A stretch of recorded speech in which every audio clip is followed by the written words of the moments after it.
Hello everyone, कैसे हैं आप लोग। उम्मीद करते हैं आप सब अच्छे होंगे। आज की इस वीडियो में हम पढ़ने वाले हैं क्लास 10th इंग्लिश का फर्स्ट लाइट बुक से चैप्टर नंबर 8 मिसविल द ऑटर। ठीक है, इसका राइटर है गेविन मैक्सवेल। ऑटर का मीनिंग जानते हैं आप। ऑटर को हिंदी में हम लोग बोलते हैं ऊदबिलाव। आप इस पिक्चर में देख सकते हैं, इस टाइप के एनिमल को ऑटर कहते हैं। ठीक है, चलिए सबसे पहले कुछ इंट्रोडक्शन ले लेते हैं कि चैप्टर में हमें क्या क्या देखने को मिलेगा। बिफोर यू रीड, लिखा है कि गेविन मैक्सवेल यानी कि जो राइटर है वो एक कॉटेज में रहते हैं कैम्सफर्निया में, जो कि एक जगह का नाम है in the West Highland in Scotland. Scotland एक कंट्री है यूरोप में। ठीक है, यहाँ पे कैम्सफर्निया नाम का एक जगह है, तो यहीं पे हमारे राइटर गेविन मैक्सवेल रहते थे। ठीक है, तो जब इनका जो एक पेट डॉग था जिसका नाम था जॉनी, जब जॉनी मर गया तब मैक्सवेल काफ़ी सैड हो गए और वो सोच नहीं पा रहे थे कि उनको एक और कुत्ता रखना चाहिए या फिर नहीं। ठीक है, लेकिन एक पेट के बिना जीवन काटना काफ़ी अकेलेपन जैसा था। इसके बाद मैक्सवेल के लाइफ में क्या होता है, वो क्या करते हैं, ये हम मैक्सवेल के अपने शब्दों में देखेंगे। मतलब इसी के ऊपर पूरा स्टोरी हमें पढ़ना है। ठीक है, चलिए उसके बाद यहाँ पे पॉइंट नंबर 3 में कुछ अच्छा बात लिखा हुआ था ऑटर्स के बारे में। ये देखिए, लिखा हुआ है कि जो ऑटर्स होते हैं ना, ऊदबिलाव, ये काफ़ी लार्ज नंबर्स में पाए जाते हैं मार्शेस में। मार्शेस क्या होता है, ये एक टाइप का वेट एरिया होता है नियर लेक्स, रिवर्स और सीज। नदी के आसपास का जो दलदली इलाका होता है, ठीक है, उसको मार्शेस कहते हैं। ठीक है, तो इराक एक कंट्री है, आपको पता ही होगा। वहाँ पे एक टाउन है जिसका नाम है बसरा। बसरा के पास एक मार्श है। ठीक है, मार्शी इलाका है, तो वहाँ पे ये ऑटर्स काफ़ी लार्ज नंबर्स में पाए जाते हैं। तो ये फैक्ट आप याद रखिए, इस फैक्ट का यूज़ हम इस स्टोरी में करने वाले हैं। ठीक है, ये जगह का नाम आप याद रखिए, बसरा। ठीक है, कहाँ पे है, इराक में। तो इतना बात आप ध्यान में रख के चलिए डिटेल में अब स्टार्ट करते हैं स्टोरी को स्टडी करना।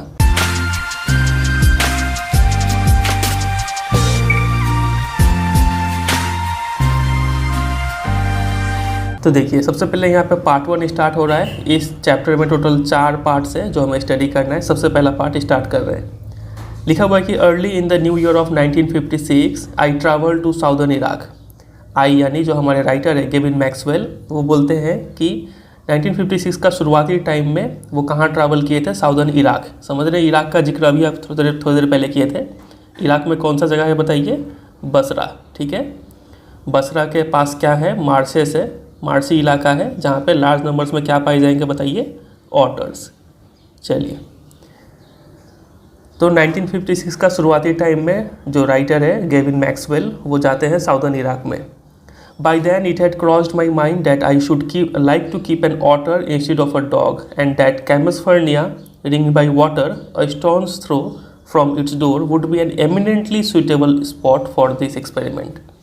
देखिए, यहाँ पे बोला जा रहा है कि और इस समय तक 1956 के समय तक, ठीक है, उनके दिमाग में यह आइडिया आ चुका था। क्रॉस्ड माई माइंड का मतलब होता है केम इनटू माई माइंड। उनके दिमाग में ये थॉट आ चुका था कि वो एक कुत्ते के बजाय एक ऑटर को पेट की तरह रखेंगे। ठीक है, और इसका पीछे रीज़न क्या है, रीज़न ये है कि जहाँ पे वो रहते थे, जहाँ पे उनका कॉटेज था, किस जगह पे था, कैम्सफर्निया में। ठीक है, स्कॉटलैंड में।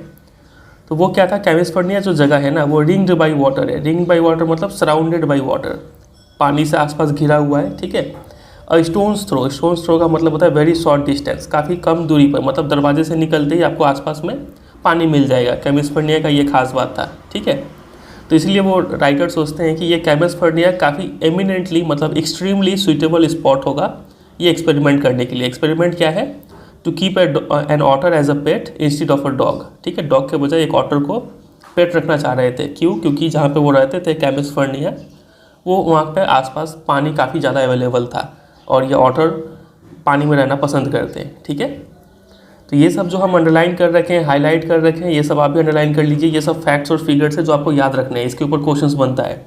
ये एक्सपेरिमेंट के ऊपर क्वेश्चन पूछ लेंगे कि क्या एक्सपेरिमेंट था उनका। ठीक है, तो ये सब आप अंडरलाइन करके रख लीजिए अपने बुक में भी। चलिए, इतना समझे, आगे मूव करते हैं। When I casually mentioned this to a friend, he as casually replied that I had better get one in the Tigris marshes, for there they were as common as mosquitoes and were often tamed by the Arabs. तो जब writer जो है casually इस बात का जिक्र अपने friend के साथ करते हैं, तो उनका फ्रेंड भी काफ़ी कैजुअली रिप्लाई करता है कि ऑटर जो है वो कहाँ पे मिलेंगे, टिग्रिस मार्शेस मिलेंगे। मार्शेस समझ रहे हैं, दलदली इलाका। ठीक है, टिग्रिस एक रिवर है इराक में। तो टिग्रिस नदी के आसपास जो मार्सी इलाका है वहाँ पे आपको क्या मिल जाएगा, ऑटर्स मिल जाएंगे। ये कौन बोलता है, राइटर के फ्रेंड बोलते हैं राइटर को, ठीक है। और इसके पीछे रीज़न ये देते हैं, बोलते हैं कि ये जो टिग्रिस मार्सेस है यहाँ पे ऑटर्स, मच्छर्स का इतना कॉमन है, मच्छर हर जगह पाया जाता है, मॉस्किटोस, वैसे ही ऑटर्स भी वहाँ पे बहुत ज़्यादा मिलेगा आपको। और अरब्स क्या करते हैं, उनको डोमेस्टिकेट भी करके रखे हुए हैं, ठीक है। तो ये इस जगह पे जाइए, आपको इजीली मिल जाएगा। तो ऐसा सजेशन उसके उनके फ्रेंड देते हैं गेविन मैक्सवेल को, ठीक है। फिर आगे देखिए, वी मतलब जो राइटर है गेविन मैक्सवेल और उनके friend, we were going to Basra, याद आया कुछ, बसरा एक टाउन है कहाँ पे, इराक में। तो ये दोनों लोग बसरा जा रहे थे, और बसरा में भी कहाँ, टू द कॉन्सुलेट जनरल, मतलब ऑफिस ऑफ द कॉन्सुल, ठीक है। होता क्या है कि देखिए, जो राइटर है हमारे वो कहाँ के हैं, स्कॉटलैंड के हैं, अभी कहाँ पे आए हुए हैं, इराक में आए हुए हैं, ठीक है। तो हर एक कंट्री में, तो ये स्कॉटलैंड के लिए ये क्या हो गया, फॉरेन कंट्री हो गया। क्या राइटर का ये अपना कंट्री है, नहीं, ठीक है। तो हर एक कंट्री का एक ऑफिस होता है दूसरे कंट्री में, ठीक है, जिसको कॉन्सुलेट ऑफिस बोलते हैं, ठीक है। ताकि ये क्या करता है, यहाँ से जो भी लोग आते हैं यहाँ पे टूरिस्ट के रूप में, तो उनको ये ऑफिस फैसिलिटेट करता है, हेल्प करता है, ठीक है। तो यहाँ पे गेविन मैक्सवेल और उनके फ्रेंड दोनों कहाँ पे जा रहे हैं, कॉन्सुलेट जनरल के पास जा रहे हैं, to collect and answer our mail from Europe. Europe से कोई अगर मेल आया है तो उसको कलेक्ट करेंगे, कोई चिट्ठी आए तो कलेक्ट करेंगे और उसका आंसर देंगे, ठीक है। चलिए, तो इसके ऊपर भी क्वेश्चन बनता है कि कहाँ जा रहे थे, क्यों जा रहे थे, ठीक है, वो और उनके फ्रेंड। तो जब वो लोग कॉन्सुलेट जनरल पहुँच जाते हैं तो वो पाते हैं कि उनका फ्रेंड का मेल तो आ चुका है लेकिन उनका नहीं आया हुआ था, ठीक है। फिर आगे देखिए, I cabled to England and, cable मतलब send a message by telegraph. Telegraph एक टेक्नोलॉजी होता है जिससे हम काफ़ी दूर दूर तक मैसेज भेज सकते हैं with the help of wires, ठीक है। पहले ऐसा होता था, अब तो ये हट चुका है। तो उन्होंने टेलीग्राफ के जरिए मैसेज भेजा इंग्लैंड में, ठीक है, क्योंकि एक घर उनका इंग्लैंड में भी था राइटर का। And when 3 days later nothing had happen, और 3 दिन बाद तक जब उनको कोई भी रिप्लाई नहीं मिला, आई ट्राई टू टेलीफोन, जो राइटर है गेविन मैक्सवेल वो सोचते हैं कि टेलीफोन के जरिए अपना मैसेज भेज दिया जाए, ठीक है। The call had to be book 24 hours in advance. तो उस समय टेलीफोन तो उतना पॉपुलर था नहीं, आपको एक कॉल करने के लिए 24 घंटा पहले एडवांस में बुक करना पड़ेगा कि आपको एक कॉल करना है, ठीक है। तो बुक करने का बाद भी पहला दिन क्या हुआ कि line was out of order, call लग नहीं रहा था, ठीक है। दूसरा दिन क्या हुआ, एक रिलीजियस हॉलीडे के कारण एक्सचेंज ऑफिस जो था वो बंद था, ठीक है। फिर तीसरा दिन कुछ और ब्रेकडाउन हो गया, कुछ और ख़राबी आ गया जिससे उनका टेलीफोन कॉल पे बात नहीं हो पाया, ठीक है। तो काफ़ी लेट हो रहा था तो उनका फ्रेंड जो है वो चला गया, ठीक है, बोलता है कि आप अपना काम करते रहिए, हम चलते हैं। And I arrange to meet him in a week's time, और लेखक भी बोले कि चलिए ठीक है, हम आपको हफ्ते भर के टाइम में मिलते हैं। Finally 5 days later my mail arrived, 5 दिन के बाद उनका मेल आया, ठीक है। अब ये मेल किस सिलसिला में था, क्या था, वो इस स्टोरी का मतलब मेन बात नहीं है, बस मेल आया इतना आप जान लीजिए, ठीक है। उस मेल में क्या लिखा था वो हमारे मतलब का बात नहीं है। फिर आगे देखिए, तो ये बात याद रखिएगा कि उनको कॉन्सुलेट जनरल में कितना दिन वेट करना पड़ा था, 5 days, ठीक है। इसके ऊपर भी क्वेश्चन आता है, तो जो भी हम अंडरलाइन कर रखे हैं उस पर आप ध्यान दीजिएगा, ठीक है।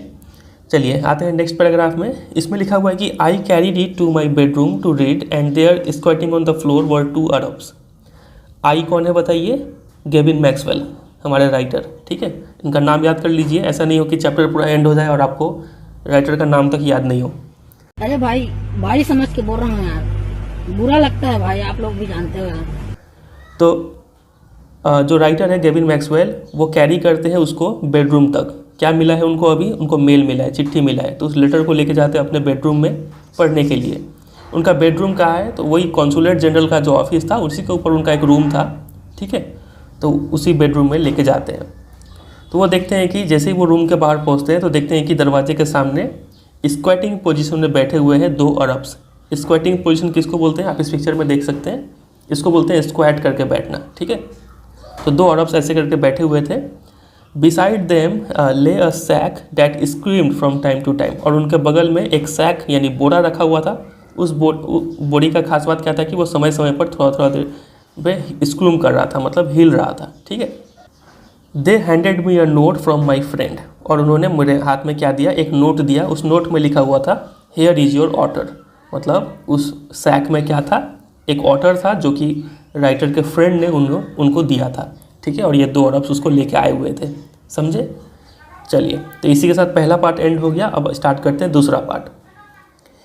दूसरे पार्ट में लिखा हुआ है कि with the opening of that sack began a phase of my life that has not yet ended and may for all I know not end before I do. तो जैसे ही मैं उस सैक को खोला, ठीक है, तो मेरे लाइफ का एक ऐसा फेज स्टार्ट हो गया जो अभी तक ख़त्म नहीं हुआ है, और जहाँ तक मुझे पता है जब तक मैं ख़त्म ना करूँ वो फेज़ ख़त्म भी नहीं होगा।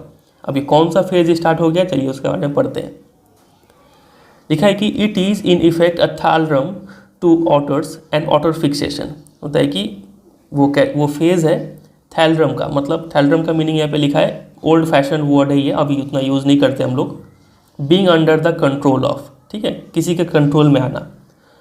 तो मतलब एक ऐसा फेज था जहाँ पे जो ऑटर्स थे, मतलब एक ऑटर लेखक को कंट्रोल कर रहा था, ठीक है, इतना दोनों ऑटर्स लेखक के लाइफ को अफेक्ट कर चुके थे।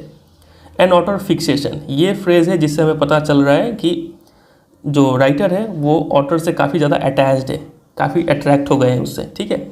तो वही मतलब यहाँ पे बोलने का मतलब था कि थैलरम टू ऑटर्स, मतलब ऑटर्स काफ़ी कंट्रोल कर रहे हैं लेखक का लाइफ को, लेखक भी काफ़ी अटैच हो गए हैं उस ऑटर से, ठीक है। That I have since found to be shared by most other people who have ever owned one. और ये बोलते हैं कि ये मैंने देखा है और ये मैंने ऐसा एक्सपीरियंस मैंने हर उन लोगों के साथ शेयर किया है जिन्होंने एक ऑटर को ओन किया है, मतलब जिन्होंने भी एज अ पेट ऑटर को रखा है वो सभी ऑटर से इतना अटैच हो गए हैं कि उसको छोड़ नहीं पा रहे हैं। तो ऐसा ही कुछ इफेक्ट राइटर के साथ भी हो रहा है, ठीक है। चलिए फिर आगे देखिए, यहाँ पे फिक्सेशन वर्ड था। फिक्सेशन वर्ड का मीनिंग होता है अ वेरी स्ट्रॉन्ग अटैचमेंट। तो जो राइटर है वो काफ़ी स्ट्रांगली अटैच हो चुके हैं ऑटर के साथ, ठीक है, और वो उनको छोड़ नहीं पा रहे हैं, ठीक है। तो ऐसा ही फेज स्टार्ट हो गया उनके लाइफ में। अब इस ऑटर के बारे में कुछ बात बताया जाएगा। देखिए, द क्रिएचर का मतलब ये ऑटर का बात किया जा रहा है, that emerge from this sack on to the spacious tiled floor of the consulate bedroom resembled most of all a very small medievally conceived dragon. देखिए, वो जो क्रिएचर था जो उस सैक से निकल के कहाँ पे आया, स्पेशियस मतलब काफ़ी जगह था वहाँ पे। टाइल्ड फ्लोर, वो जो फ्लोर था उसमें टाइल्स लगा हुआ था। ऑफ द कॉन्सुलेट बेडरूम, हम अभी आपको बताएं उस कॉन्सुलेट जनरल का ऑफिस के ऊपर ही उन्होंने एक रूम ले रखा था। तो कॉन्सुलेट का बेडरूम में काफ़ी जगह था इस फ्लोर पे और टाइल्स लगा हुआ था फ्लोर पे, तो उसी पे आया वो क्रिएचर यानी ऑटर आया, ठीक है। और पहला नज़र में देख के ऐसा लगा कि वो किसको रिजेंबल कर रहा है, मेडिवली कॉन्सिप्ट, मतलब जो मिडिल एजेस का टाइम का जो एक ड्रैगन होता था, एक इमेजिनरी एनिमल होता है ये, ठीक है। तो उस ड्रैगन जैसा ही ये दिख रहा था ये क्रिएचर ऑटर, ठीक है। और इसका फीचर क्या डिस्क्राइब किया हुआ है, देखिए, from the head to the tip of the tail he was coated with symmetrical pointed scales of mud armour between whose tips was visible a soft velvet fur like that of a chocolate brown mole. बहुत लंबा sentence है, देखिए इसको थोड़ा break करके हम समझेंगे। लिखा है कि from the head to the tip of the tail, मतलब सिर से लेके पूरा पूंछ तक वो जो ऑटर था वो कोटेड विथ मतलब पूरा उसका शरीर पर लगा हुआ था symmetrical pointed scales of mud armour का मीनिंग समझिए। आर्मर का मीनिंग होता है एक टाइप का क्लोथिंग जो कि मेटल से बना हुआ हो, जो पहले के ज़माने में सैनिक पहनते थे अपने आप को प्रोटेक्ट करने के लिए, ठीक है। तो यहाँ पे ये आर्मर मेटल का तो नहीं है बल्कि मड का है, पूरा उसका शरीर मिट्टी से कीचड़ से भरा हुआ था, ठीक है। और उसमें दिख रहे थे सिमेट्रिकल पॉइंटेड स्केल, ये मान लीजिए उसका पूरा शरीर है तो ये ऐसे करके पूरा रेसे निकले हुए थे उसके शरीर पे, ठीक है, पॉइंटेड स्केल्स थे। और between whose tips was visible a soft velvet fur like that of a chocolate brown mole का मतलब छुछुंदर होता है। तो अगर आप चॉकलेट ब्राउन कलर का छुछुंदर को अगर देखें तो उसका जो फर होता है वो काफ़ी सॉफ्ट होता है, तो वैसा ही इसका जो टिप था वो भी वैसा ही सॉफ्ट था, ठीक है। फिर आगे देखिए, आगे लिखा हुआ है कि ही शूक हिमसेल्फ, फिर अब वो अपने आप को थोड़ा हिलाता है। And I half expected a cloud of dust, और मैंने उम्मीद किया कि काफ़ी ज़्यादा यहाँ पे धूल निकलेगा, ठीक है। But in fact it was not for another month that I manage to remove the last of the mud and see the otter as it were in its true colour. लेकिन मुझे लगा कि वो जब वो अपने आप को हिलाया तो मुझे लगा कि उसके शरीर से अच्छा खासा डस्ट निकल गया, ठीक है। लेकिन वो डस्ट को पूरी रिमूव होने में एक और महीना लगा, ठीक है, 1 महीना तक लग गया पूरी डस्ट को रिमूव करने में। और तब वो जो ऑटर था वो अपने ट्रू कलर्स, जो उसका असली रंग था, वो अब सामने दिख रहा था, ठीक है। इतना दिन वो किस में ढका हुआ था, मड में। चलिए फिर और कुछ बात जानते हैं इस ऑटर के बारे में। Mijbil, as I call the otter, was in fact of a race previously unknown to science. तो यहाँ पे जो हमारे राइटर है गेविन मैक्सवेल, वो उस ऑटर का नाम रख देते हैं, वो उसको मिस बिल बोल के बुलाते हैं, ठीक है।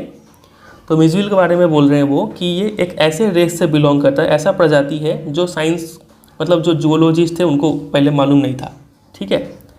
एंड वॉज एट लेंथ का मतलब होता है एट लास्ट, और फाइनली जूलॉजिस्ट ने एट लास्ट उसको क्रिश्चियन यानी नेम्ड, उसका नाम क्या रख दिया, लुट्रोगेल परस्पिकिलाटा मैक्सवेली, ठीक है, या फिर मैक्सवेल्स ऑटर। तो जूलॉजिस्ट ने पहले तो देखिए साइंटिस्ट जूलॉजिस्ट लोग को उतना इस टाइप के एनिमल्स के बारे में पता ही नहीं था, और जब उनको पता भी चला तो लास्ट में उन्होंने इसका नाम क्या रख दिया, इतना बड़ा साइंटिफिक नेम रखा, और या फिर शॉर्ट में उसको मैक्सवेल्स ऑटर भी बोलते थे, ठीक है। तो ये बहुत इंपॉर्टेंट पॉइंट है, ये आप याद रखिएगा। फिर आगे देखिए, for the first 24 hours miss bill was neither hostile nor friendly. तो पहले 24 घंटा के लिए मिस बिल ना ही हॉस्टाइल था, मतलब अनफ्रेंडली भी नहीं था, और बहुत ज़्यादा फ्रेंडली भी नहीं था, ठीक है। अभी वो मतलब जो राइटर है गेविन मैक्सवेल, वो उसको अपने बेडरूम में लेके आ चुके हैं, ठीक है। He was simply aloof and indifferent. तो पहले 24 घंटा के लिए वो अलूफ एंड इनडिफरेंट मतलब कीपिंग अ डिस्टेंस, ठीक है, वो काफ़ी दूरी बना के रख रहा था राइटर से। Choosing to sleep on the floor as far from my bed as possible, और वो कोशिश कर रहा था कि मेरे बेड से जितना दूर हो सके उतना दूर जाके वो फ्लोर पे सोता था, ठीक है। पहले 24 घंटे के लिए ये उसका फीचर था, इसको भी आप याद रखिएगा, इसके ऊपर अभी एक क्वेश्चन पूछेंगे आपसे। फिर अगले दिन क्या हुआ, the second night Mijbil came to my bed in small hours and remained asleep in the crook of my knees until the servant brought tea in the morning। दूसरे रात को क्या हुआ कि मिस बिल मेरे bed पे आया इन small hours. Small hours का मतलब होता है early hours of the morning after midnight, ठीक है, लगभग 3-4 बजे का समय रात का, ठीक है। तो ये मिस बिल उस समय आता है बेड पे उस समय में, और crook of the knee, crook मतलब बेंड, जहाँ पे घुटना मुड़ता है, राइटर का जहाँ पे घुटना मुड़ रहा था, ठीक है, वहाँ पे आके वो मिस बिल सो जाता है, और तब तक सोया रहता है कि जब तक कि सुबह में सर्वेंट टी लेके ना आ जाए, मतलब जब तक सर्वेंट ना उठाए तब तक वो सोया रहा, ठीक है।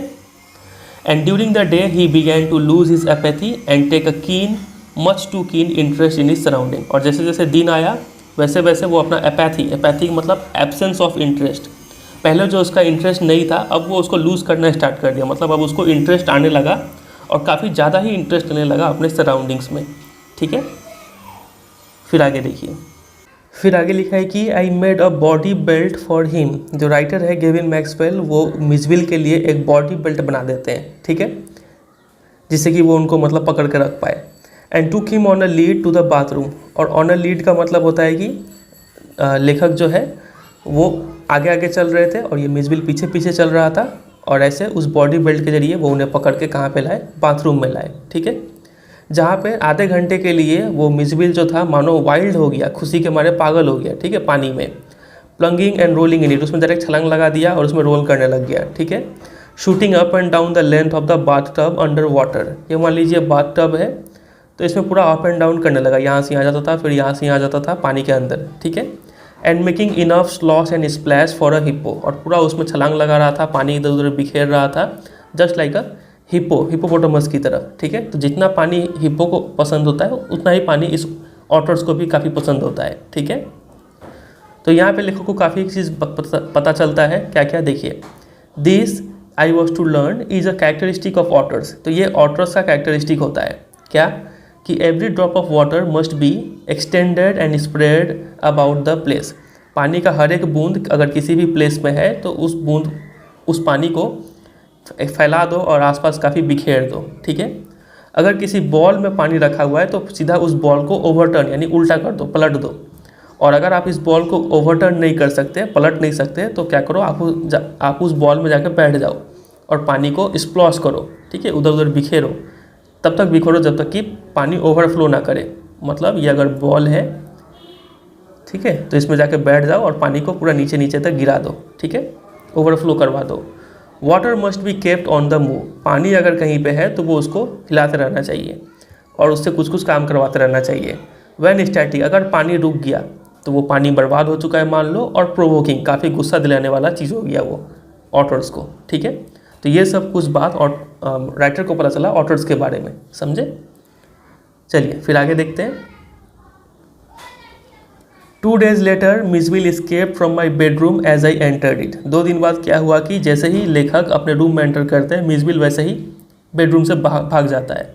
And I turn to see his tail disappearing round the bend of the corridor that led to the bathroom. और लेखक फॉलो करते हैं और फाइनली देखते हैं कि उनका जो पूछ है कॉरिडोर से होता हुआ कहाँ जाता है, बाथरूम में जाता है। By the time I got there, तो जब तक कि लेखक बाथरूम में पहुँचते, ही यानी Mijbil the otter was up on the end of the bathtub, वो बाथटब पे चढ़ चुका था। Fumbling at the chromium taps with his paws, और अपने पंजों के जरिए जो नल था, ठीक है, जो क्रोमियम से बना हुआ था, उस पर फम्बलिंग कर रहा था, उसको हिलाने की कोशिश कर रहा था। फम्बलिंग मतलब trying to do something in a clumsy manner, बेढंगे तरीके से वो उस टैप को ऑन करने की कोशिश कर रहा था, ठीक है। I was amazed in less than a minute he had turn the tap far enough to produce a trickle of water.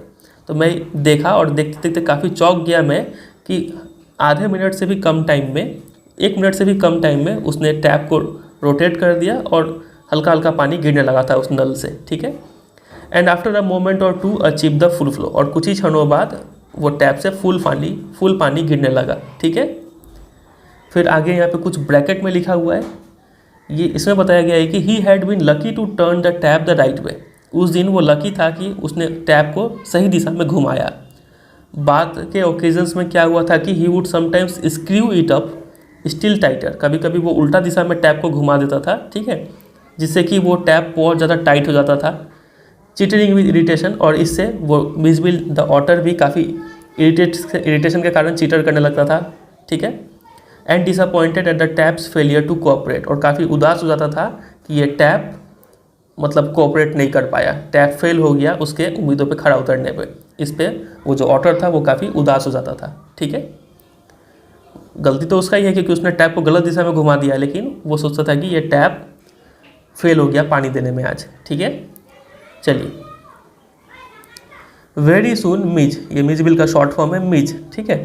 बहुत ही जल्दी मिज क्या करने लगा, फॉलो करने लगा me without a lead and come to me when I called his name. अब बिना उसको मतलब गाइड करने का ज़रूरत नहीं पड़ रहा था, जब भी मैं उसे बुलाता था वो अपना नाम सुनते ही वो आ जाता था मेरे पास, ठीक है।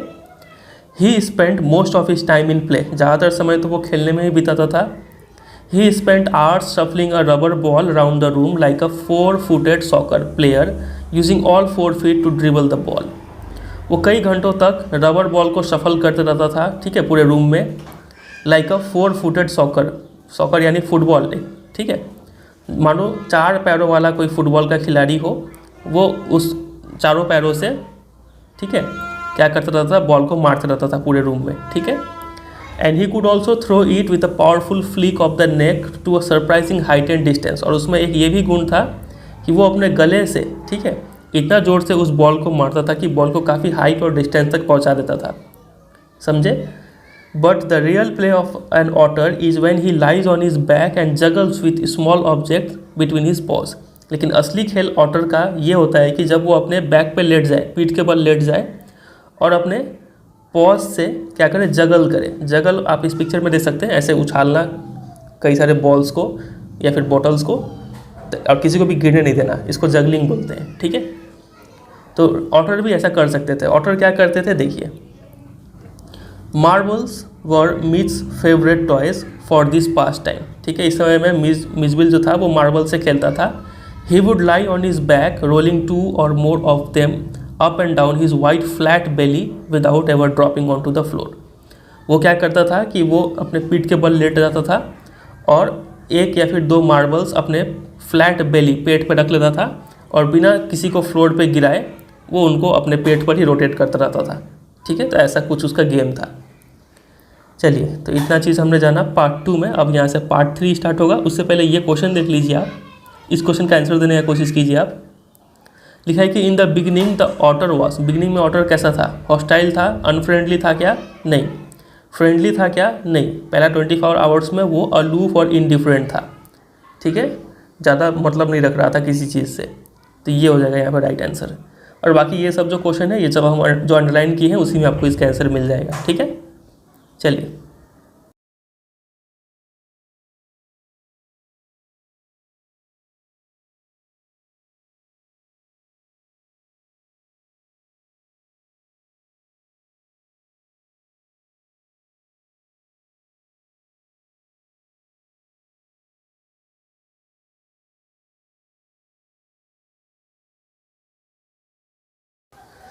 अब आइए तीसरे पार्ट को स्टार्ट करते हैं। इसमें लिखा है the days passed peacefully at Basra but I dreaded the prospect of transporting meat to England and to कैमसफर्न।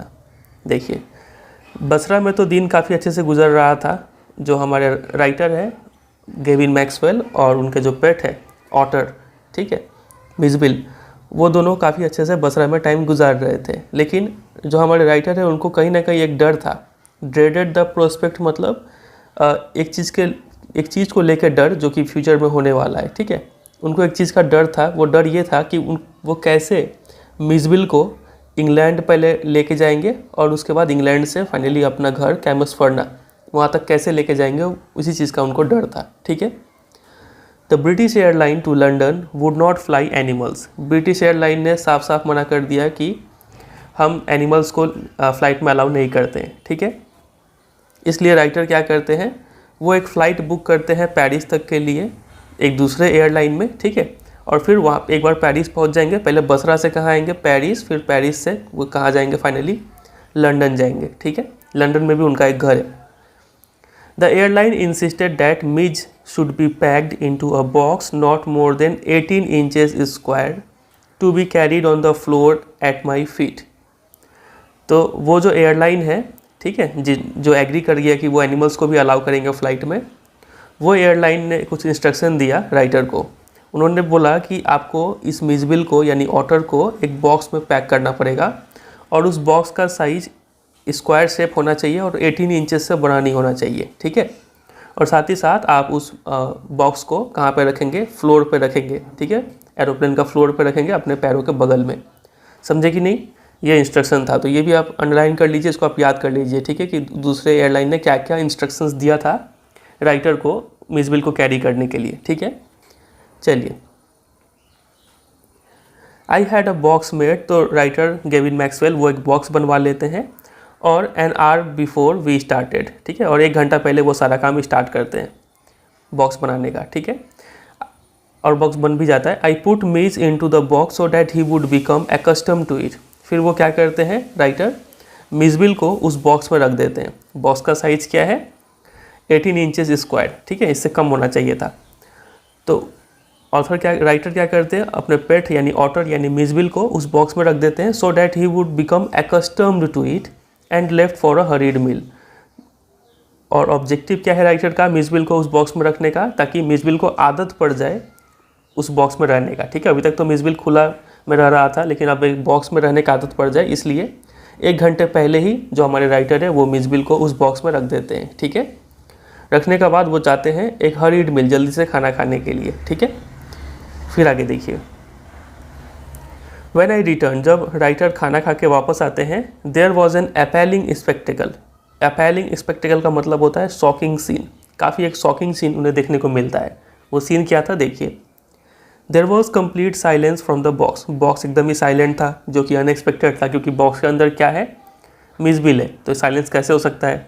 तो एक चीज़ तो ये था। दूसरा, but from its air holes and chinks around the lid blood had trickled and dried. ये मान लीजिए box है, तो उसमें कुछ एयर होल्स होता है ताकि उसमें हवा जा आ पाए, ठीक है। ऊपर में साइड में कहीं पे होल्स होगा। तो राइटर देखते हैं कि इस होल्स में ब्लड ऐसे करके गिरा हुआ है और वो सूख चुका है, ठीक है। और साथ ही साथ चिंक्स, जो ऊपर में जो लीड है, ढक्कन है, उसके आसपास का जो नैरो ओपनिंग है, ठीक है, ये एरिया, यहाँ पे भी ब्लड सूखा हुआ ऐसे करके गिरा हुआ है, ठीक है। और ढक्कन तो लॉक था, समझे। इसलिए मतलब अंदर जो मिसबिल था वो काफ़ी कोशिश किया इस ढक्कन को खोलने का, और उस खोलने का चक्कर में वो अपने आप को भी हर्ट कर लिया। इधर उधर उसका काफ़ी ब्लड लगा हुआ है। जितना भी होल्स था वो सबसे कोशिश करता है निकलने का, और इस प्रोसेस में खुद को हार्म कर लेता है। इसीलिए यहाँ पे पूरा ब्लड आ चुका था और ब्लड सूख भी चुका था, ठीक है। फिर आगे देखिए, इतना सीन देखते ही राइटर क्या करते हैं, आई यानी गेविन मैक्सवेल विप्ड ऑफ का मतलब होता है क्विकली टूक ऑफ, जल्दी से निकालते हैं उस लॉक को, ठीक है। And tore open the lid, और जल्दी से उस ऊपर के ढक्कन को खोलते हैं और देखते हैं कि जो अंदर मिसबिल है एग्जॉस्टेड है, काफ़ी थका हुआ है। एंड ब्लड स्पैटर्ड, ब्लड स्पैटर्ड का मतलब होता है कवर्ड इन ब्लड, खून में लथपथ है, ठीक है। विम्पर्ड का मतलब होता है क्राइड सॉफ्टली, धीरे धीरे क्राई कर रहा है वो। And caught at my leg. और जैसे ही मिस बिल राइटर को देखता है वो अब उसके पैरों से आके चिपक जाता है, ठीक है। मतलब आप देख रहे हैं कि इन दोनों में कितना क्लोज रिलेशनशिप हो चुका है मिस बिल और राइटर में, ठीक है। राइटर को भी उसका दुख देखा नहीं जाता है और मिस बिल को भी कोई दुख होने से वो राइटर के पास जाता है, ठीक है। He had torn the lining of the box to shreds. Writer देखते हैं कि वो जो बॉक्स का अंदर वाला पार्ट था, ठीक है, जिसको लाइनिंग बोलते हैं, inner surface of the box, ठीक है, वो उसको मतलब फाड़ चीर के एकदम टुकड़ों में छोटे छोटे टुकड़ों में काट दिया था, अंदर का सरफेस पूरा ख़राब कर दिया था, ठीक है। When I removed the last of it so that there were no cutting edges left, it was just 10 minutes until the time of the flight. तो राइटर जो है वो क्या करते हैं, इस बॉक्स को पूरा क्लीन करते हैं, जितना भी कटा पीस था अंदर से उस सबको हटाते हैं ताकि कोई एजेस ना रहे, क्योंकि वापस वो मिस बिल को इसी में रखेंगे और सोचते हैं कि मिस बिल को फिर रखें तो वो उसको कुछ हार्म ना हो जाए, अंदर मेटल का कटिंग पार्ट सब है उससे कुछ उसको खरोच ना आ जाए बोल के वो पूरा उस बॉक्स को क्लीन करते हैं, ठीक है। वो यहाँ पे लिखा है कि when I remove the last of it, जो भी वो छोटा मोटा पीस था सबको रिमूव करते हैं। करते करते अब सिर्फ टाइम कितना बचा है, 10 मिनट टाइम बचा है फ्लाइट के लिए, ठीक है। और एयरपोर्ट अभी भी 5 मील दूरी पे था। आई पुट द मिजरेबल मीज back into the box holding down the lead with my hand. तो फाइनली राइटर क्या करते हैं, फिर से मजबूरी में मिस बिल को उसी बॉक्स में रखते हैं और इस बार क्या करते हैं, लीड को वो अपने हाथों से पकड़ते हैं, लॉक नहीं करते हैं, ताकि अगर अंदर मिस बिल कुछ धक्का भी दे तो राइटर को पता चल जाए और वो ढक्कन खोल के उसको बाहर निकाल ले, ठीक है। तो ये बात आप याद रखिएगा। और इस पर भी आपसे एग्जाम में क्वेश्चन पूछते हैं कि जब राइटर जो है वो मिस बिल को वापस क्यों बॉक्स में रख देते हैं, तो इसका रीज़न होगा क्योंकि उनके पास और कोई ऑल्टरनेटिव नहीं है। फ़्लाइट एयरपोर्ट अभी भी 5 मील की दूरी पे था और सिर्फ फ्लाइट में 10 मिनट का टाइम बचा हुआ था और कोई ट्रांसपोर्टेशन अवेलेबल नहीं था, ठीक है। इसलिए वो वापस उसको बॉक्स में रखते हैं और एयरलाइंस वालों का भी इंस्ट्रक्शन है कि आपको उसी बॉक्स में रखना पड़ेगा, ठीक है। तो और कोई दूसरा चारा नहीं था कि मिस बिल को लंदन ले जाया जा सके, तो उनको मजबूरी में उसी बॉक्स में रखना पड़ा, ठीक है। और ये भी पूछ सकते हैं आपसे कि राइटर को कैसा फील होता है जब वो मिस बिल को उस बॉक्स में रखते हैं। तो राइटर क्या खुशी से रख रहे हैं मिस बिल को उस बॉक्स में? नहीं, राइटर भी काफ़ी मिजरेबल और हेल्पलेस फील कर रहे होंगे, ठीक है, जब उन्होंने ऐसा किया होगा। तो चलिए आगे देखते हैं। I sat in the back of the car with the box beside me as the driver tore through the streets of Basra like a ricocheting bullet. तो राइटर जो है वो गाड़ी के बैक सीट में जाकर बैठ गए और बॉक्स को अपने बगल पे रख लिए और ड्राइवर जो है वो गाड़ी को चलाना स्टार्ट किया। ड्राइवर मानो रास्तों को चीरता हुआ आगे जा रहा है, जैसे कि एक वो रिकोचेटिंग बुलेट हो। रिकोचेटिंग बुलेट क्या होता है? ऐसा बुलेट जो किसी सरफेस में हिट करने के बाद अपना डायरेक्शन को चेंज कर ले। मान लीजिए ये ऐसा बुलेट है, इधर गया फिर इधर गया, टकराया, तो इसी रफ्तार से वो गाड़ी भी जा रहा था, ठीक है। The aircraft was waiting to take off, ठीक है, इन्हीं का इंतज़ार कर रहे थे क्योंकि राइटर अभी लेट थे, इसलिए एकदम वेट कर रहा था इनका, जैसे ही ये आए इनको बैठाए और टेक ऑफ कर जाए। I was rush through to it by infuriated officials. Infuriated मतलब वेरी एंग्री। ऑफिशियल जो थे वो काफ़ी गुस्से में थे क्योंकि राइटर काफ़ी लेट पहुँचे थे, तो उन्होंने काफ़ी जल्दबाजी से राइटर को उस एयरक्राफ्ट में बैठाया। Luckily the seat booked for me was at the extreme front. Lucky मतलब खुशकिस्मत थे हम कि जो मेरे लिए सीट बुक था वो एकदम सामने वाला सीट था, ठीक है। I covered the floor around my feet with newspapers. तो उन्होंने अपने आसपास के फ्लोर को न्यूज़पेपर से ढक दिया क्योंकि उस पर वो क्या रखेंगे, वो बॉक्स को रखेंगे जिसमें मिस बिल है। Rang for the air hostess. फिर उन्होंने एयर होस्टेस को बुलाया and gave her a parcel of fish for Mij to keep in a cool place. और उन्हें एयर होस्टेस को बुला के वो क्या देते हैं, उनको एक पार्सल देते हैं जिसमें मछली है मिज के लिए, ठीक है, और बोलते हैं कि आप इस पार्सल को एक ठंडे जगह पर रख दीजिए, ठीक है। आई टूक हर इन टू माई कॉन्फिडेंस। टूक हर इन टू माई कॉन्फिडेंस का मतलब होता है shared with her my experience और सीक्रेट्स। पिछले आधे घंटे में जो भी इंसिडेंट हुआ है कि मिस बिल ने उस बॉक्स में ये हरकत किया था, ठीक है, वो सारा चीज़ उन्होंने उस एयर होस्टेस को बता दिया, ठीक है। I have retained the most profound admiration for that air hostess. अब बोलते हैं राइटर कि राइटर जो है उस एयर होस्टेस से काफ़ी इम्प्रेस हुए, ठीक है, काफ़ी एडमायर करते हैं वो एयर होस्टेस को, ठीक है। She was the very queen of her kind. सबसे पहले तो वो मानो एक राजकुमारी की तरह हो और वो काफ़ी काइंड भी थी। She suggested that I might prefer to have my pet on my knee. वो एयर होस्टेस जो थी वो फीलिंग समझ रही थी राइटर का मिसविल को लेके, ठीक है। इसलिए उस एयर होस्टेस ने सजेस्ट भी किया था कि अगर आप चाहें तो आप अपने पेट को अपने नी घुटनों पे भी रख सकते हैं, ठीक है। ज़रूरी नहीं है आपको फ्लोर पे रखना पड़ेगा, क्योंकि यहाँ पे देख सकते हैं एयरलाइंस वालों का इंस्ट्रक्शन था कि आप कैसे कैरी कर सकते हैं अपने पेट को अपने पैरों पे, फ्लोर पे रखना पड़ेगा। लेकिन वो एयर होस्टेस राइटर का फीलिंग को देख के इतना वो छूट देती है कि आप चाहे तो आप अपने पेट को अपने नी पर भी रख सकते हैं, फ्लोर पर रखने का ज़रूरत नहीं है। बात अगर ही समझ रहे। And I could have kissed her hand in the depth of my gratitude. और राइटर जो है इतना ग्रेटिट्यूड फील कर रहे थे, इतना ग्रेटफुल थे उस एयर होस्टेस को लेके कि वो चाहते थे कि वो उनका हाथ को किस कर ले, ठीक है, as a thank you gesture, ठीक है। बट तो ऐसा उनका फीलिंग था एयर होस्टेस को लेके। तो ये भी आप अंडरलाइन कर लीजिएगा, इसके ऊपर भी क्वेश्चन आता है, ठीक है। फिर आगे देखिए, but not knowing otters I was quite अनप्रिपेयर्ड for what followed. लेकिन मुझे पता नहीं था ऑटर्स का बिहेवियर कैसा होता है फ़्लाइट में। मैं आगे जो इंसिडेंट हुआ उसके लिए काफ़ी अनप्रिपेयर्ड था, मतलब प्रिपेयर्ड नहीं था।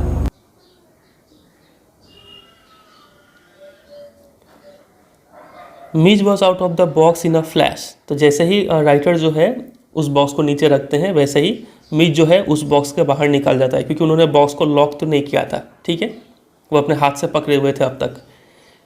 ही disappeared at high speed down the aircraft. काफ़ी तेज़ी की स्पीड से वो मीज जो है वो बॉक्स से निकलता है और पूरे एयरक्राफ्ट में इधर उधर भटकने लग जाता है, ठीक है। There were squawks and shrieks and a woman stood up on her seat screaming out a rat. हर जगह चीखने चिल्लाने का आवाज़ आने लगा, ठीक है। और एक वुमन जो थी वो अपने सीट पर खड़ी हो गई डर के मारे और चिल्ला उठी, अ रैट। आप इस इमेज में देख सकते हैं, ये है वो वुमन और वो अपने सीट पर खड़ी हो गई है और वो इसको रैट समझ रही है, ठीक है, और रैट चिल्ला रही है। फिर आगे देखिए,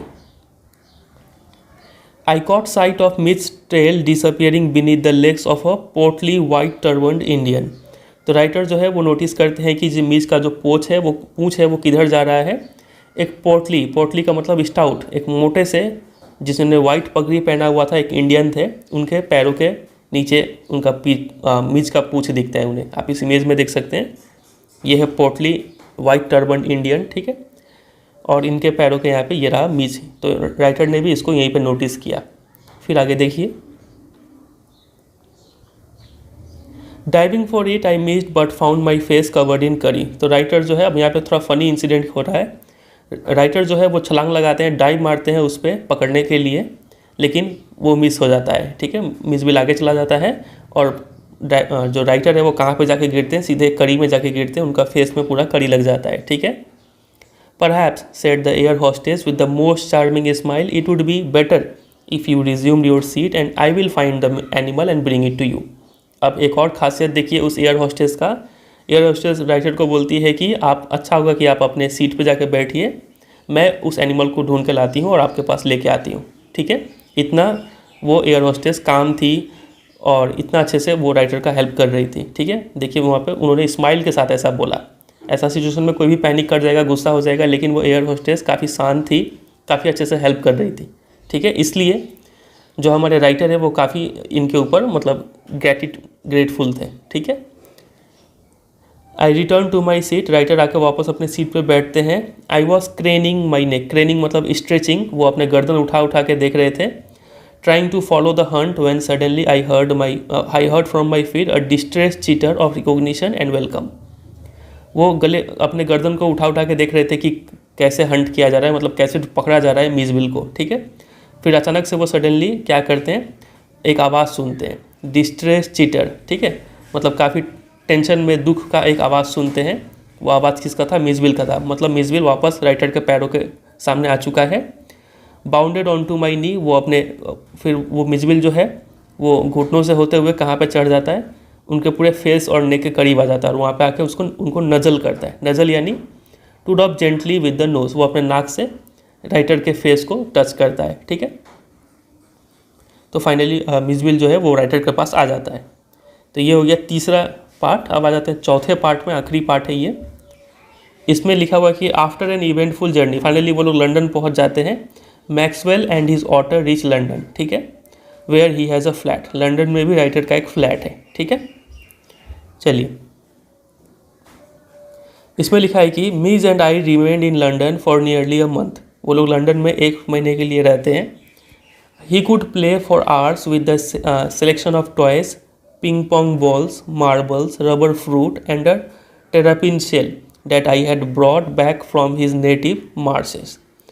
तो मिसबिल जो है वो क्या क्या चीज़ों से खेलता है, तो ये सब आप याद कर लीजिए। कुछ टॉयज़ था उसका, पिंग पोंग बॉल्स जिसे टेबल टेनिस खेला जाता है, ठीक है, वो मार्बल्स था उसके पास, फिर रबर के बने हुए फ्रूट थे, और एक टेरापिन शेल। टेरापिन शेल मतलब एक छोटे से टर्टल का जो शेल होता है ऊपर का, जो नॉर्थ अमेरिका में पाया जाता है, ठीक है। तो ये सब कुछ उसके खिलौने थे, ठीक है। और टेरापिन शेल जो राइटर है वो कहाँ से लेकर आए हुए थे? नेटिव बोले तो बर्थ प्लेस, ठीक है। तो मिसबिल का बर्थ प्लेस क्या था? वही मार्शेस, टिग्रिस मार्शेस, ठीक है। तो वहाँ से वो टेरापिन शेल लेके आए थे। तो यही सब खिलौने से वो मिसबिल खेलता था, ठीक है। With the ping pong ball he invented a game of his own which could keep him engrossed for up to half an hour at a time. Ping pong ball से उस मिसबिल ने एक ऐसा गेम इन्वेंट कर लिया था जिससे कि वो लगभग आधे घंटे तक उस गेम में मग्न रहता था, ठीक है। इनग्रॉस्ड का मतलब कंप्लीटली इंटरेस्टेड इन। तो आधे घंटे तक वो पिंग पोंग बॉल से खेलता रहता था। फिर आगे देखिए, अब उसने कैसा गेम इन्वेंट किया था उसके बारे में यहाँ पे डिटेल में बताया हुआ है। ये बहुत इंपॉर्टेंट है, देखिए। A suitcase that I had taken to Iraq had become damaged on the journey home, so that the lid when closed remained at a slope from one end to the other. एक suitcase था जो वो Iraq लेके गए थे, तो वापस जब वो लोग घर आ रहे थे तो वो सूटकेस डैमेज हो गया, जिसके कारण उसका जो ढक्कन है, जब उसको बंद किया जाता था तो वो ढक्कन स्लोपिंग हो जाता था, ठीक है। ऐसा मान लीजिए वो सूटकेस था, तो जब बंद कर दिए तो एक तरफ से धंसा हुआ था, एक तरफ से उठा हुआ था, ठीक है। तो ऐसा एक स्लोप क्रिएट हो गया था। तो Mij discover that if he place the ball on the higher end it would run down the length of the suitcase, he would dash around to the other end to ambush. चलिए पहले इतना समझते हैं। तो मिसबिल ने यह discover किया कि अगर वो बॉल को हायर एंड पे, मतलब यहाँ पे अगर बॉल को रखता है तो वो बॉल अपने आप डुगर के कहाँ तक आ जाता है? छोटे वाले एंड तक आ जाता है, ठीक है। तो मिस ने ये चीज़ डिस्कवर किया। तो ऐसा ही वो गेम इन्वेंट कर रहा है, देखिए। और क्या क्या किया उसने? ही would dash around to the other and. Dash मतलब जल्दी से दौड़ के वो दूसरे एंड पे पहुंच जाता था। मिसबिल क्या करता था? पहले बॉल को यहाँ रखता है हायर एंड पे, फिर वो जल्दी से दौड़ के यहाँ पे पहुंच जाता है मिसबिल, ठीक है। क्यों पहुंचता है? टू एम्ब्यूश। एम्ब्यूश का मतलब to attack suddenly from a hidden position. यहाँ पे आके छिप जाता है ताकि उसको पता है कि बॉल आने वाला है, वो अचानक से इस पर अटैक करता है बॉल पे, ठीक है। हाइड फ्रॉम इट, छिप जाता है। Crouching, to spring up and take it by surprise. वो मानो बॉल को क्या करना चाहता हो? सरप्राइज करना चाहता हो। And grab it and trot off with it to the higher end once more. फिर पकड़ के फिर वापस दौड़ के हायर एंड पे आता था, फिर बॉल को रखता था, फिर वो इधर आता था, ठीक है। तो ऐसा गेम उसने इन्वेंट कर लिया था, समझे। और इससे वो लगभग आधे घंटे तक कम्प्लीटली इनग्रॉस्ड, कम्प्लीटली इसमें मग्न रहता था, ठीक है। तो ये बात आप याद कर लीजिए कि उसने कौन सा गेम इन्वेंट किया था। जितना अंडरलाइन किए हैं ये पूरा आप तैयार करेंगे। चलिए आगे मूव करते हैं। आउटसाइड द हाउस, ये तो हो गया घर का अंदर का बात ऊपर तक। अब घर के बाहर क्या क्या सीन था वो देखिए। I exercised him on a lead precisely as if he had been a dog. Out, घर के बाहर लेखक जो राइटर जो है वो उसको एक्सरसाइज करवाते थे, वॉक पे ले जाते थे, ठीक है। ऑन अ लीड मतलब गले में फंदे डालकर, ठीक है। चलिए फिर आगे लिखा है, जैसे कि और ऐसे उसको ले जाते थे मानो वो उनका एक डॉग हो, ठीक है। Mij quickly developed certain compulsive habits on this walks in the London streets. तो मिच कुछ हैबिट्स डेवलप कर लिया था जिसको कंपल्सिव हैबिट्स बोला जाता है। कंपल्सिव हैबिट्स मतलब ऐसा हैबिट्स जो इम्पॉसिबल टू कंट्रोल हो, आप जाने अनजाने में वो हैबिट्स डेवलप कर लेते हैं, ठीक है। तो जब राइटर जो है वो मिसबिल को लंदन के रास्तों पे वॉक कराने के लिए ले जाते थे तो मिसबिल ने कुछ हैबिट्स डेवलप कर लिया था। अब कैसा कैसा हैबिट्स था वो आप आगे देखेंगे। Like the rituals of children who on their way to and from school must place their feet squarely on the centre of each paving block, must touch every seventh upright on the iron railings और pass to the outside of every second lamp post. तो writer जो है यहाँ पे compulsive habits को समझा रहे हैं, एक मतलब बच्चों का एग्जांपल दे के। जैसे कि स्कूल के जो बच्चे होते हैं वो स्कूल जाते समय और स्कूल से आते समय कुछ हैबिट्स डेवलप कर लेते हैं, कुछ रिचुअल्स फॉलो करते हैं। जैसे कि आप ये पेविंग ब्लॉक का इमेज देख सकते हैं, ठीक है, इसको बोलते हैं पेविंग ब्लॉक। तो वो क्या करते हैं, हर एक पेविंग ब्लॉक का एकदम बीच में अपने पैर को रखते हैं, फिर एक दो स्किप करके फिर आगे पैर रखते होंगे, फिर आगे पैर रखते होंगे, एक अलग से जाने अनजाने में एक पैटर्न डेवलप कर लेते हैं, ठीक है। फिर अगला उनका कंपल्सिव हैबिट होता है कि वो क्या करते हैं, आयरन रेलिंग्स अगर लगा हुआ है, मान लीजिए रोड के किनारे कहीं आयरन रेलिंग्स लगा हुआ है, तो हर 7वां आयरन रेलिंग को वो टच करते हुए चलते हैं, हाथ लगाते हुए चलेंगे। आपने भी कभी ऐसा बचपन में ऐसा उठपटांग हरकत किया होगा, ठीक है। फिर वो क्या करते हैं कि एवरी सेकंड लैम्प पोस्ट को मतलब क्रॉस करते हैं। जैसे कि ये मान लीजिए इधर लैम्प पोस्ट है, तो वो इधर से अंदर घुसते हैं, फिर इधर से जाके फिर इधर से निकलते हैं, फिर अंदर से घुसते हैं, फिर इधर से निकलते हैं, ठीक है। तो ऐसा कुछ वो हैबिट्स फॉर्म कर लेते हैं बच्चे लोग, ठीक है। तो ऐसा ही कुछ हैबिट मिस ने भी फॉर्म कर लिया था। देखिए, opposite to my flat was a single storeyed primary school. मेरे फ्लैट के ठीक सामने एक तल्ला प्राइमरी स्कूल था। एलोंग हुज फ्रंटेज, जिसके सामने में एक लो वॉल मतलब रन करता था, ठीक है। सामने में एक छोटा सा वॉल था लगभग 2 फीट हाइट का। On his way home, he is यहाँ पे मिसबिल है, ठीक है। तो जब हम मिसबिल को वापस लाते थे घर की तरफ वॉक के बाद, but never on his way out, लेकिन घर से बाहर जाते वक्त नहीं, सिर्फ घर आते वक्त, ठीक है। मिज क्या करता था, Mij would tug me to this wall. Tug me मतलब पुल मी। मिज, क्योंकि देखिए राइटर जो है वो अपने हाथों से एक लीड मतलब एक फंदे के जरिए उस मिज को कैरी कर रहे हैं ना, तो अगर मिज जहाँ जहाँ जाएगा राइटर भी वहीं वहीं पुल होंगे उस थ्रेड के जरिए, ठीक है, रोप के जरिए। तो क्या होता था, देखिए, Mij would tug me to this wall. Mij जो था वो राइटर को इस वॉल के जो 2 फीट का हाई वॉल था वहाँ पे राइटर को पुल कर लेता था। जंप ऑन टू इट, मिज उस वॉल पे जंप करता था।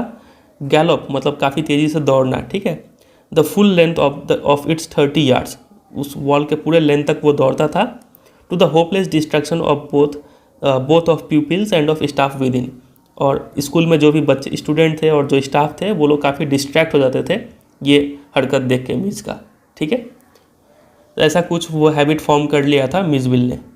फिर आगे देखिए, it is not I suppose in any way strange that the average Londoner should not recognise an otter, but the variety of guesses as to what kind of animal this might be came as a surprise to me.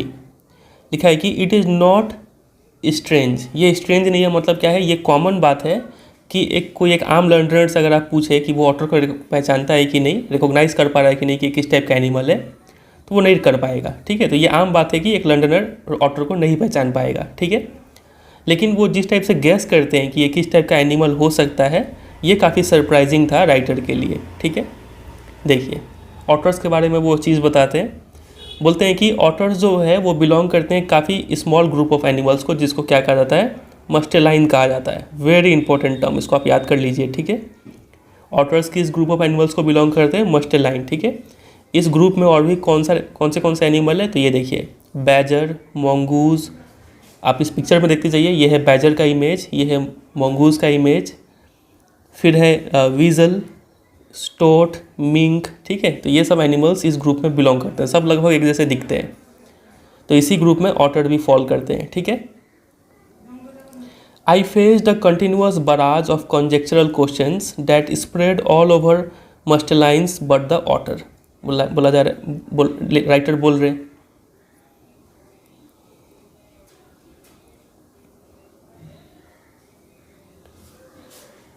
Writer बोल रहे हैं कि वो क्या करते हैं, continuous barrage मतलब large number of, barrage of conjectural question. Conjecture का मतलब होता है गेस करना, ठीक है।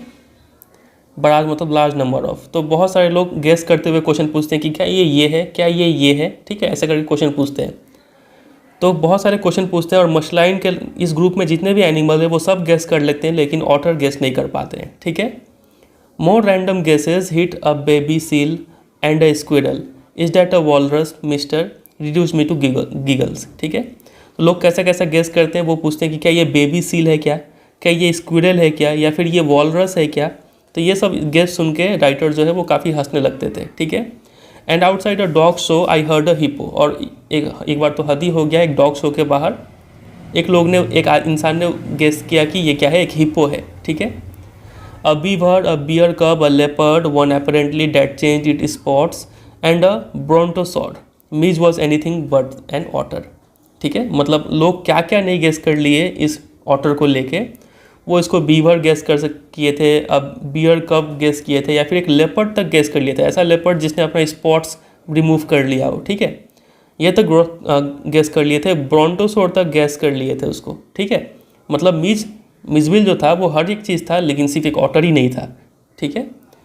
चलिए, तो लोग क्या क्या गेस करते हैं उसको लेके ये भी चीज़ आप प्रिपेयर करेंगे। फिर आगे देखिए, लास्ट पैरा पे आ जाते हैं।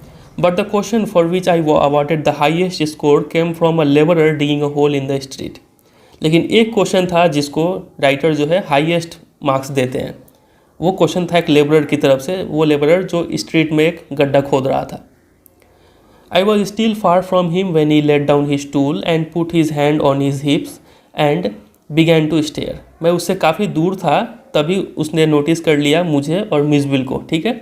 और देखते ही वो अपने टूल्स जो था जिससे वो गड्ढा खोद रहा था वो टूल्स छोड़ देता है, वो अपने हाथों को अपने कमर पर रख लेता है और घूरना स्टार्ट कर देता है हम दोनों को।